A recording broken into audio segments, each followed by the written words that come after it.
When I give a presentation or when I give a lecture, I think the most important thing is that my public this word by word, tuning the physical and chemical properties of materials using hydrogen.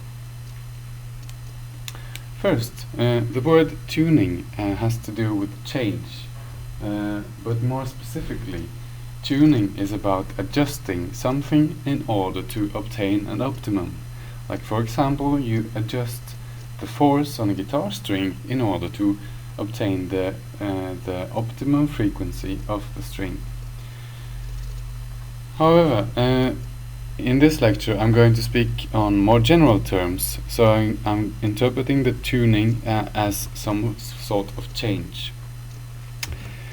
The physical properties of a material are related to how the material looks, how it feels, so optical properties, mechanical properties, how it responds to electricity and magnetic fields, how the structure of the material is, and things like this. The chemical properties are related to the stability of the material, the reactivity and the stability, how it reacts to other materials and environments, the chemical energy content of the materials, for example, and about phase transitions and the chemical bonds in the material. However, it's important to keep in mind that the physical and chemical properties of materials are always closely related. So it's difficult to change only one property of a material. When you change something, you will almost always change also something else. So all the physical and chemical properties are interconnected somehow in practice. So when we come to materials, the definition of a material is actually just a substance that has mass, or something that has mass and volume. So that accounts for many things. In fact, I would say everything. A material can be a solid, a liquid, a gas, or a plasma. Finally, hydrogen is the last part of my title, and I'm going to go more into details on hydrogen soon, but I think you are also, most of you, familiar with the concept of hydrogen. So taking this into consideration, I think we can propose a different title to this lecture, that is changing everything of everything using hydrogen. So that's a quite heavy title for a lecture of 45 minutes, but lucky for you, I have been working on this for a while now, and I have identified a few important subjects wherein hydrogen plays a special role. And I want to emphasize that here, since this is a dissertation in physics, I'm probably going to put most attention to the physical properties and related to material science, which I'm working with. Solids are the materials that we are using, we mostly do research on. So I'm going to probably put most emphasis on the physical properties of solids. So that was the difficult explanation of my title. Here is the more simple one. What I want to talk about here is how you, by adding hydrogen to a material, can change something. So here, the very simple example here is that I have an imaginary material that is yellow, and I react this with hydrogen, and it turns blue. This could be a real material, but it's just an imaginary demonstration of what the title and or what the scope of this lecture is. So I'm first going to give an introduction to you about hydrogen, chemical properties of hydrogen, and something about how you produce it and where you find it. And then I'm going to go into some examples in the second part of my lecture. So first, I focus on the introduction about hydrogen. So the first question we ask ourselves is, of course, what is hydrogen? The answer is that hydrogen is an element an element that you can find in the table of elements, and it's element number 1. It's up here on the table of elements, and that means that it's the simplest of all elements. It's the lightest and simplest, and it looks something like this in a schematic representation. It has a core consisting of a proton and one single electron orbiting around the core in kind of a cloud of a single electron. And when you consider pure hydrogen, at least at the circumstances we have here on Earth, we find that in the form of hydrogen gas, wherein two hydrogen atoms go together to form a hydrogen molecule, so H2 gas. And in this molecule, two atoms go together and share the single electron that they contribute with both, so that they get both 2 electrons in the outer shell, and they are chemically saturated. So where do we find hydrogen? Hydrogen is the most common element in the universe, so by mass percent or weight percent, it is 71% of the Sun, approximately the same as we find in the universe. It's also around 70, a little bit more than 70% of the weight of the normal mass in the universe. On the Earth, it's a bit less. In the crust of the Earth, we have only 0.14% of hydrogen. However, in our bodies, we have as much as 10% of hydrogen. And fortunately, if you want to use hydrogen for technological applications, for example, we don't have to go to the sun or to kill human beings, because we can get it from such an easy substance as water. But in general, I would say that hydrogen is an element that you can find everywhere. And I'm going to explain to you now why. First of all, of course, it's a very abundant element. It's the most abundant element in the universe, so that's reason number 1. Secondly, it's a very small atom. Since it's not atom number 1, it means it's the smallest of all atoms, and if you compare it to, for example, an oxygen atom or a silicon atom, you can see easily that it's much smaller. And this gives the hydrogen the ability to fit into lattices of other elements and even move around in these lattices. So just a simple demonstration here about a silicon lattice and how hydrogen can move in the lattice, jumping in these voids between the silicon atoms. So in silicon, hydrogen has quite a high diffusivity, and it's also typical for other materials. Hydrogen easily moves through materials, and it can fit in between the atoms of the material because secondly, it's a simple atom in the sense that it has only one electron, and this electron can be used for many things, so it basically reacts to almost anything. And it can combine with other hydrogen atoms to react, for example, with oxygen to form water.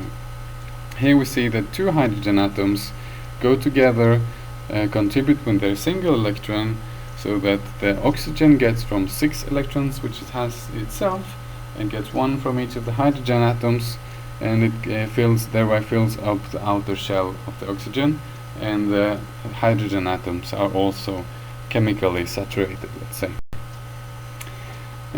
Another thing that is important to keep in mind is that we can find 3 states of hydrogen in a material, 3 charge states. It can both donate the electron, it can keep the electron and exist in a material in its atomic form, and it can also be found in materials in the form of a negative ion, accepting 1 extra electron from the material, and this is a state which is sometimes known as the hydride ion hydrogen. Hydrogen is a very important element in many ways. For us, maybe the most important is that it's one of the three elements that are most important for life. Together with oxygen and carbon, hydrogen constitutes the basis for photosynthesis and combustion, so production of energy in our bodies. However, it's always disguised somehow in these processes, so you find hydrogen bound in molecules of water or molecules of sugars or fats, for example. In technology in our society, it's also important with regards to energy. It's one of the main constituents of fossil fuels. Fossil fuels are made up of carbon and hydrogen mostly, and the more hydrogen you have in the fossil fuel, the more energy you have in the fossil fuel actually. Secondly, it's considered as a very interesting candidate for replacing fossil fuels in our cars. For example, we could use hydrogen as an energy carrier, so we can use less gasoline, for example. We could use hydrogen as an energy carrier instead of this. Here you see a comparison of hydrogen, the energy density of hydrogen in relation to gasoline and a typical battery, and you see that the hydrogen has 3 times more energy per weight than gasoline and more than 100 times more than a typical lithium-ion battery. So the hydrogen can be produced in many ways. There are mainly 2 ways that are being used today. The first is the reforming of natural gas. So you can take, for example, methane and react it with water in a high temperature environment, and the outcome of this reaction will be in the end carbon dioxide and pure hydrogen gas. Secondly, you can produce it by electrolysis of water by applying an electric field over electrodes submerged in water. You can separate the hydrogen and oxygen atoms and form pure oxygen gas and pure hydrogen gas. And both of these processes are competitive in the industry today, and both are used. However, the first one, using natural gas, is the most commonly applied, and most hydrogen is produced. So I get to my examples about how hydrogen can tune the material properties. I'm going to go through some examples from industrial processing industry, something about hydrogen in steels, how hydrogen acts in semiconductors, how they react with metals and form metal hydrides, and finally I'm going to mention some ways that you can characterize materials containing hydrogen with a focus on the hydrogen in the material. So first I go to the processes. There is actually a large use of hydrogen in industrial processes today, and one example of what you can do is that you can liquefy coal. You can take coal, which is basically most carbon, and in a chemical process you can react hydrogen to the coal in order to create hydrocarbons.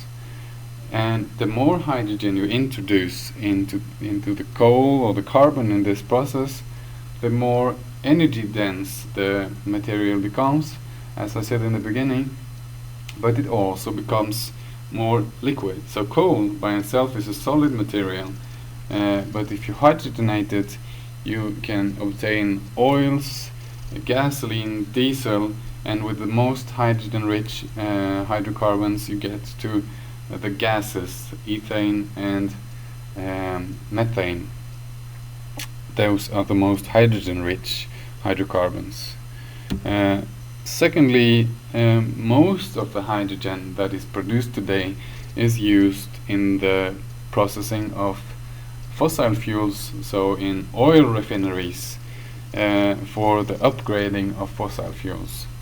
I'm not going too much in detail on this because this is chemistry, actually more into organic chemistry, So it's not my field, and it's not the field of my dissertation, but it's important to keep in mind.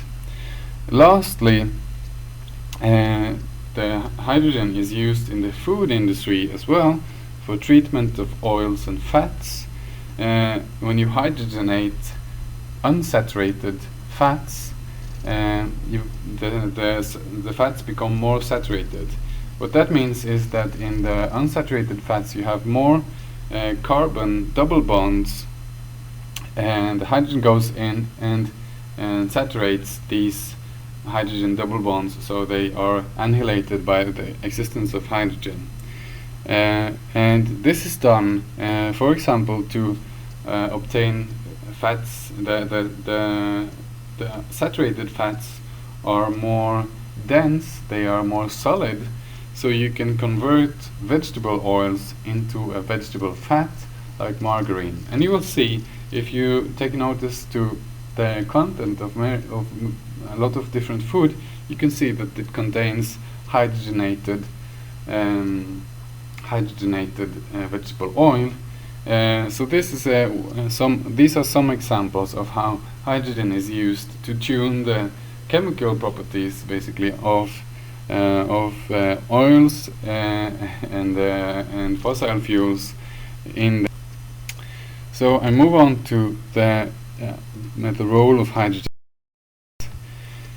In steels there is a well-known phenomenon called hydrogen embrittlement, which is very important for steel producers, and what hydrogen does in a steel is that it, dissolving in the structure of the steel, it breaks up or softens the bonds between the metal atoms in the steel, so that the steel becomes weaker and it can break easily. It's more brittle. The hydrogen in this process can come either from the environment, or what if you have a steel pipe, what you transport through your steel pipe. So of course, if you have hydrogen gas in the steel pipe, this can help to hydrogen or to give hydrogen into the steel. But as I said, hydrogen is present in high quantities in also many other materials, as for example fossil fuels and water. So there are many sources which can give hydrogen in the steel. Further, it can also be incorporated during the processing and the production of the steel. So for example, also in welding of steel.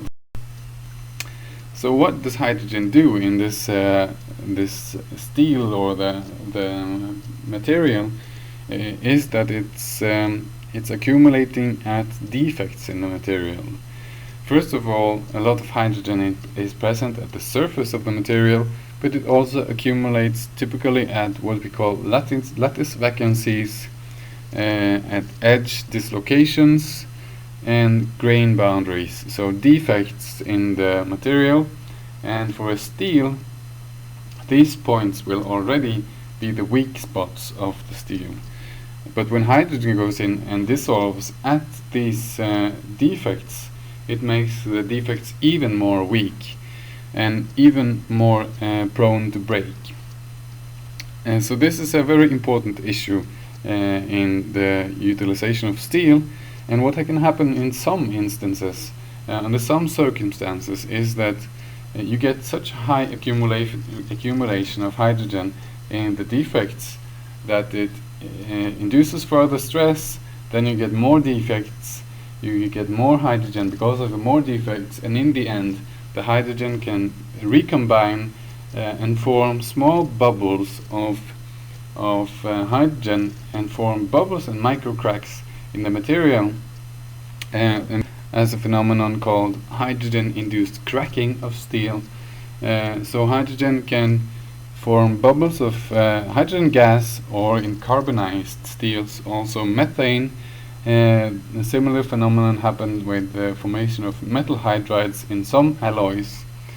And this phenomenon can cause the steels to break even though there are no external forces acting on them. So just the hydrogen itself dissolves the metal into a powder, or it cracks the material.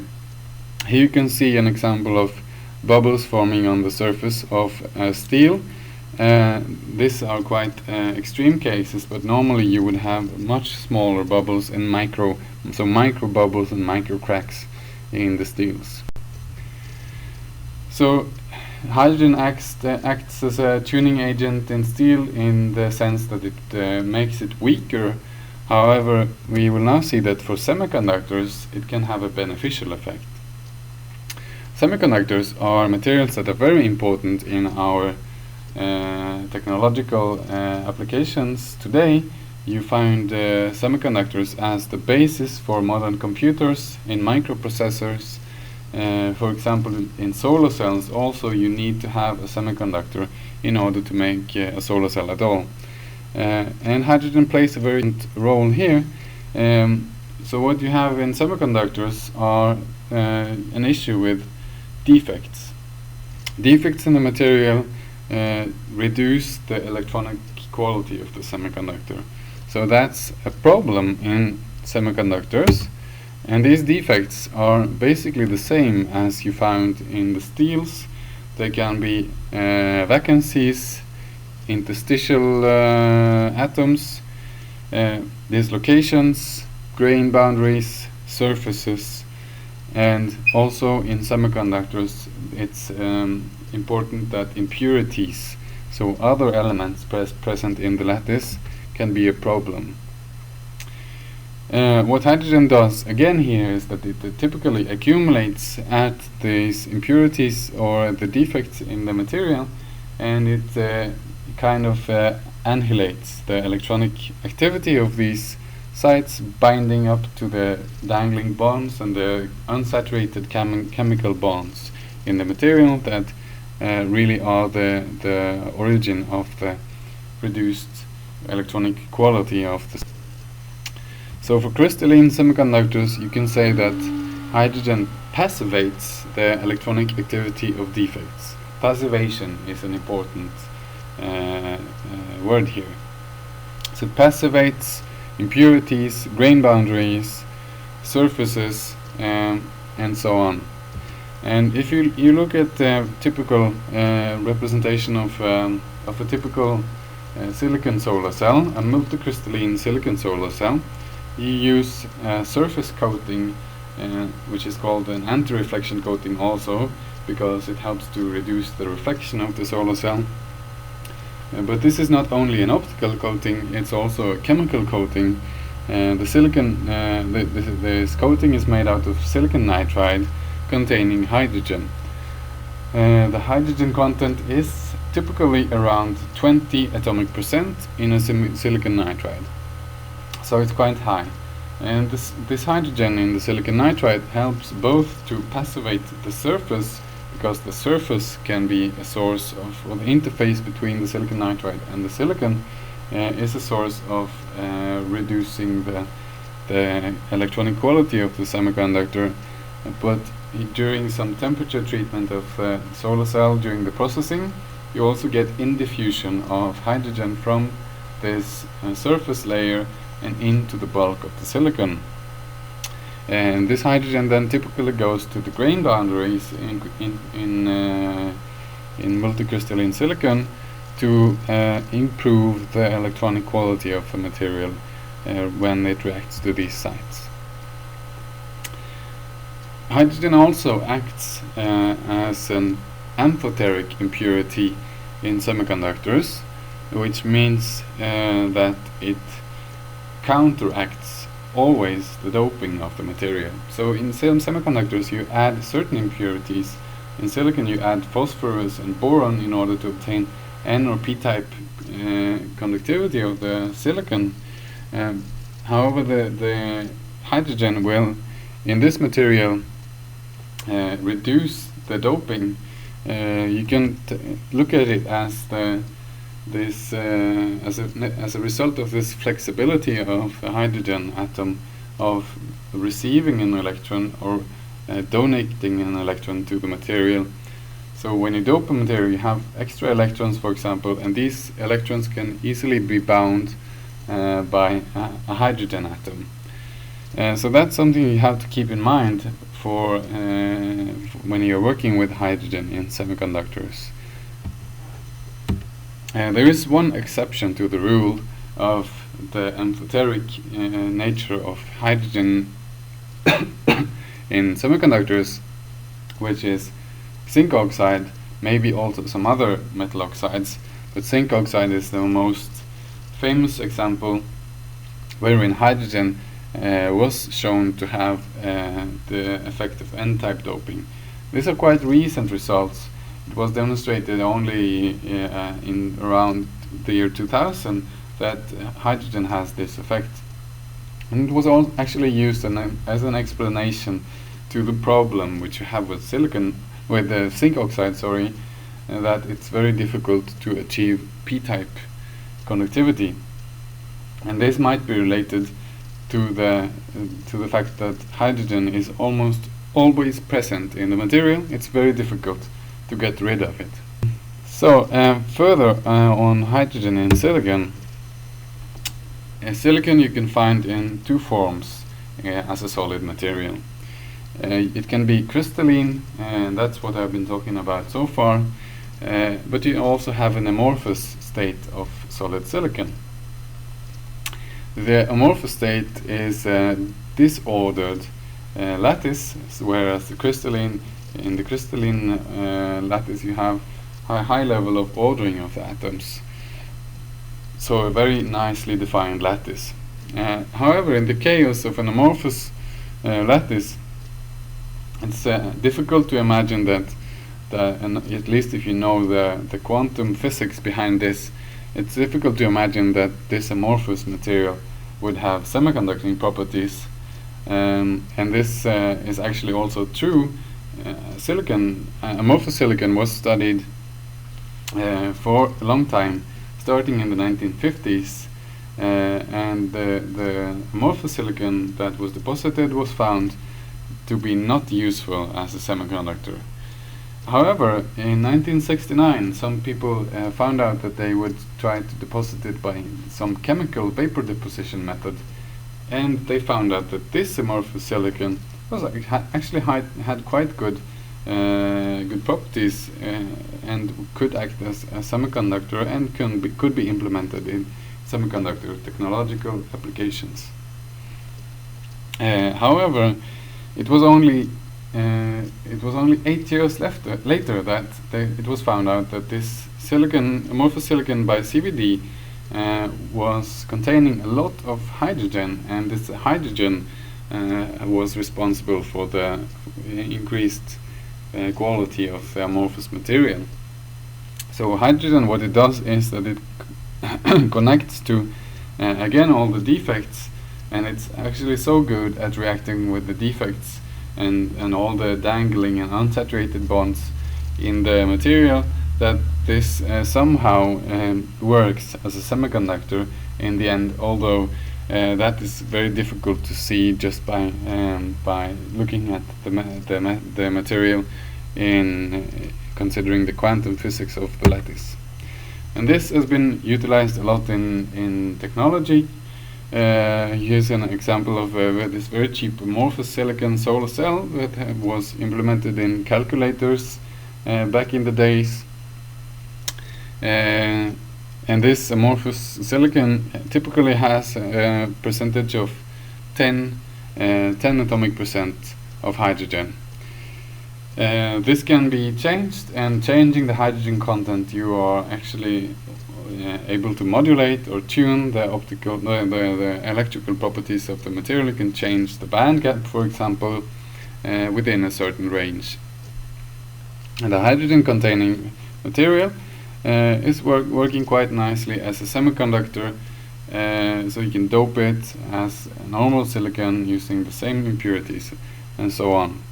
The one issue with this material is that it has quite high metastability, so it's prone to degradation due to illumination and heat treatment, for example. This metastability is somehow related to the the movement of the hydrogen in the lattice of the silicon. So that was semiconductors, and now we move on to metals and the formation of metal hydrides. And here you see a picture of a chunk of yttrium metal, which is a metal that easily reacts to hydrogen to form a metal hydride. So in a metal you can dissolve a certain amount of hydrogen, but as you add more and more hydrogen, in the end the lattice of the metal will not be able to accommodate so much hydrogen, but it then restructures in order to have more space for hydrogen, and the material you obtain after this structural change is a metal hydride. And this metal hydride is actually more like an alloy between the metal and hydrogen. It's a compound made out of metal atoms and hydrogen. So these metal hydrides have been investigated a lot, especially for the purpose of using them in hydrogen storage. You remember this from the beginning about the energy content of hydrogen. So for obtaining a 400 kilometer range in a car, you would need only 4 kilograms of hydrogen. However, 4 kilograms of hydrogen would actually occupy a lot of space, 45,000 liters approximately. And a tank of 45,000 liters is actually big enough so you can fit the car you want to drive inside of the tank. So that's not very convenient. What you can do is you can pressurize it to go down to 128 liters. If you liquefy it at very low temperatures, you get down to 59 liters. And then if you react it to a metal, here magnesium for example, you form magnesium hydride, and magnesium hydride contains the same amount of hydrogen in only 36 liters. So you go down from 45,000 liters to 36 liters. So that's quite and these metal hydrides are also reversible, so you can put your hydrogen in the material and get it out again without applying too much changes in pressure. This is shown here for the material lanthanum nickel 5. And you see these are pressure concentration isotherms, so they are isotherms of the pressure you need to get the certain hydrogen concentration in the material. In the scale here you see the amount of hydrogen atoms per metal atom. And for lanthanum nickel 5 you see that at 25 degrees you can operate your metal hydride at the pressure of approximately 1 bar or atmospheric pressure, and by increasing or by small adjustments of the pressure you can get the hydrogen in or out of the material reversibly. And of course, as you see, by adjusting the temperature you can choose at what pressure you want to operate your metal hydride.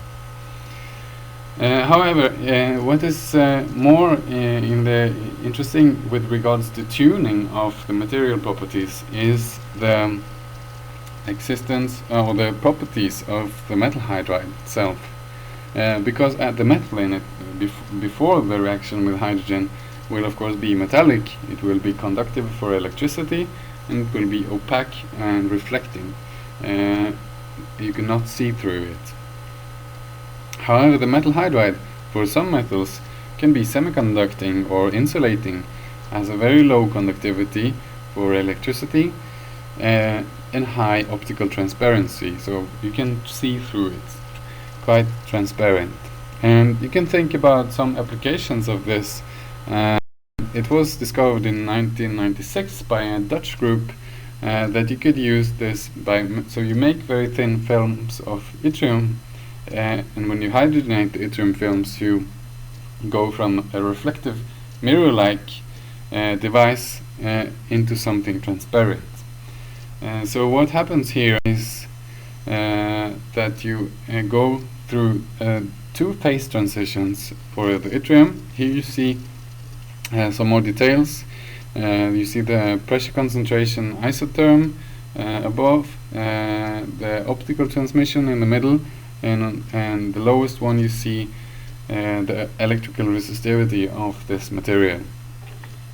And as a function of the hydrogen concentration, so here on the left side we have very low concentration of hydrogen, so pure yttrium metal, which is mirror-like and has quite low resistivity. And here you see you have two plateaus on the pressure concentration isotherm. So after the first plateau we form yttrium dihydride, and after the second plateau we form yttrium trihydride. And now that we have formed yttrium trihydride, the material has become transparent. And if you take a closer look at the optical transmission here, you see that the change in optical transmission is actually quite gradual. So by controlling the amount of hydrogen in this film, you can control quite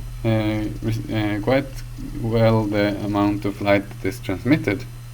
And similarly for the electrical properties, the electrical resistivity of the material is tuned very gradually from when going up or down in the concentration of hydrogen. So this is an excellent example of how you can use hydrogen to tune a material. This phenomenon was not only found for yttrium, it was later also developed for magnesium-nickel alloys and other magnesium-based alloys reacting with hydrogen. And there are some applications for this. Of course, the most obvious is to apply it in smart windows to regulate the light that is transmitted through a window. You can also imagine to use the reverse kind of engineering here, to use the material as an hydrogen sensor, an optical hydrogen sensor.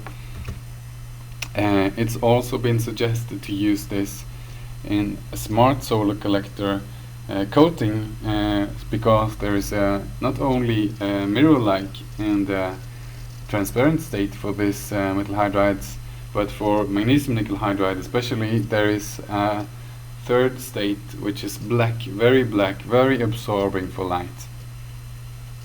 So by tuning the state of this, the optical state of this material by the hydrogen concentration, you can choose how much light the material should absorb and choose the efficiency of the solar collector, which might be useful under some circumstances.